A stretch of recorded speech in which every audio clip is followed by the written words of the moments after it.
21 জুলাই রাজধানীর Uttara Diabari Milestone school and college ক্যাম্পাসে বাংলাদেশ বিমান বাহিনীর একটি যুদ্ধবিমান বিধ্বস্ত হয়। ঘটে বহু হতাহতের ঘটনা। দিন যাচ্ছে, ভয়াবহতা ফুটে উঠছে মাইলস্টোন ক্যাম্পাসে পুড়ে যাওয়া ভবনে।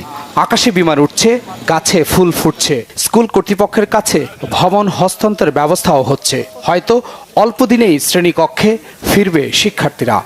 চিরচেনা রূপে ফিরবে Diabari Milestone school and college campus.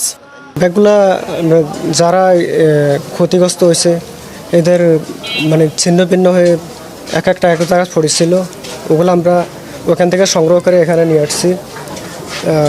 গার্ডিয়ানদেরকে আমরা এগুলো বুঝাই দিতেছি। যতদিন সম্পূর্ণরূপে